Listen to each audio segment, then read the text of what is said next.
Ang graduate ng School Bukol University na si Tito Soto, pakinggan natin ang kanyang explanation kasi na-booking. Bulaga. Parang lumalabas na parang lahat ng narinig nila o nakipag-meeting sa akin ang speaker o kung sino pa, parang pumayag ako. Sana tinanong nila yung source nila, pumayag ba ako? Yung mga binabanggit na idea, I did not even mention it to any member of the Senate. Tungkol doon sa mga ideas of, let's say, a regional Senate and all that. Ito mga idea ng mga tao to eh. Di ba? Kung nakikinig ka, narinig mo yung idea, ikaw ba'y sumang-ayon na? Dahil narinig mo? For example, in my case, I have never been in favor of Chacha. Charter change? Never. From the day I became a senator up to the present, ang dami namin pinagdaanan dyan. Ang mas gusto ko, Katsa. C-H-A, C-H-A. Not charter change. Ang kailangan natin, Katsa, character change. That is what we need. Agree ako dyan. Kailangan mo talaga baguhin yung karakter mo. Napakatanda-tanda mo na, sinungaling ka pang hinayupak ka. Di ba? Alam mo, sa lahat ng mga matatandang nakita ko, ito lang yung matandang hindi mo mapulutan ng aral. Di ba? Hinayupak to, napakasinungaling. Bongbong Marcos na Bongbong Marcos ang datingan, bro. Sinungaling mo.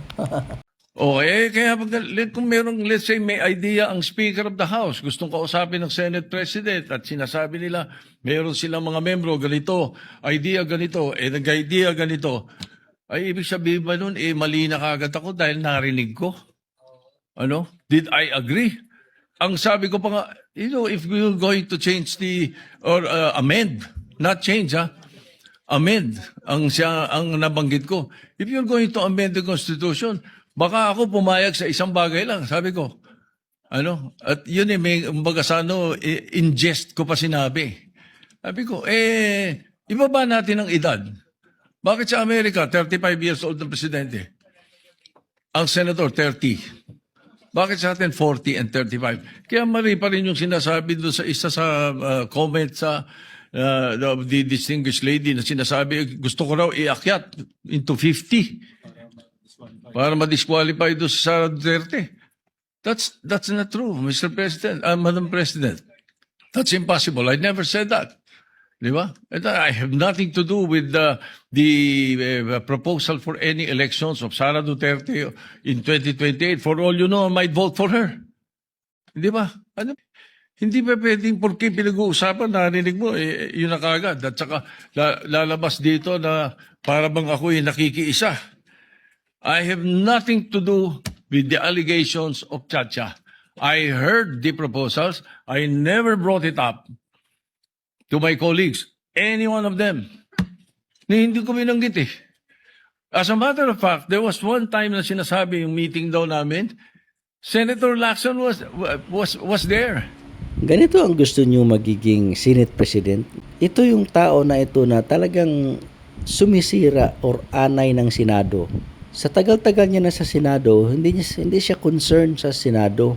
Nagiging anay siya ng Senate. Kita nyo ang kasinungalingan, di ba? Tapos aasahan nyo na magkaroon kayo ng integridad sa ganitong klaseng pamumuno, sa ganitong klaseng karakter ng Senate President.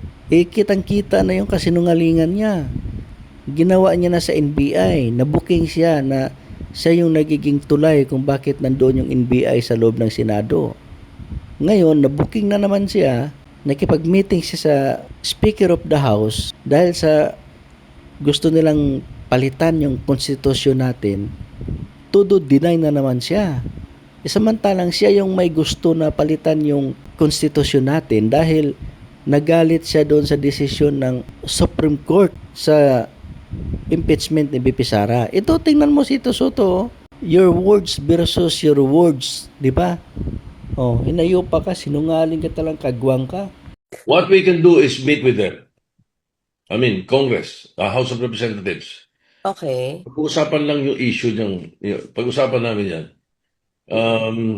Kasi ang ang nakikita ko na outright solution dito, which could not be called outright, palitan na natin konstitusyon. Baguhin na natin. I will not push, I will support. Sapagkat kung ang Supreme Court pwedeng galawin ng konstitusyon, abay dapat galawin na namin sapat kami ang empowered to do so. Yes, sir. 4 letters, 1 word. Slat. Di ba? Napaka-accurate. Kailan mo sinabi yan? Few months ago, after nung desisyon ng Supreme Court sa impeachment ni VP Sara. Ngayon, gusto nyong i-materialize yung pinagsasabi mo dyan. Kaya nag-meeting kayo ni Speaker. Di ba? Hayop ka talaga, sinungaling kang Tito Soto, kang kagwang, kang animal ka.